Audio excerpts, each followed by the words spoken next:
ইহুদিরা আমার প্যালেস্টাইনের ভাইদেরকে, শিশুদেরকে, অসহায় মহিলাদেরকে মেরে মেরে একেবারে শেষ করছেন।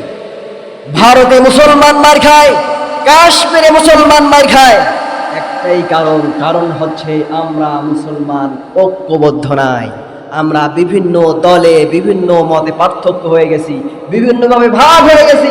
আমাদের শক্তিগুলো যদি আজকে এক থাকতো, তাহলে বাতিলরা বা মুসলিমরা মুসলিমদের দিকে চোখ রাঙিয়ে কথা বলার মতো সুযোগ পাইত না।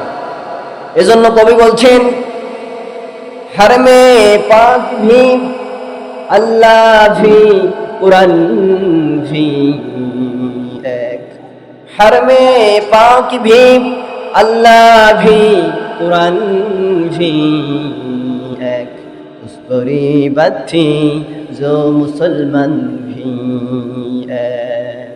আল্লাহ যদি একটা হয়, আমাদের কিতাব যদি একটা হয়, আমাদের নবী যদি একজনই হয়, আমাদের কিবলাও যদি একটাই হয়, ও মুসলমান তোমরাই বলো, তোমরাই ঘোষণা করো, তাহলে আমাদের দলও হবে একটা।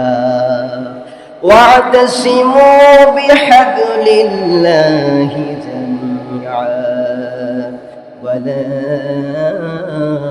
তাফাররাকু।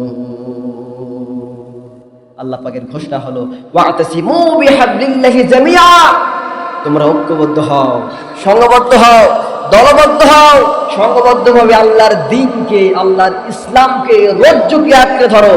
ওয়ালা তাফাররাকু, খবরদার তোমরা বিচ্ছিন্ন হয়ে যেও না, একা একা হইও না।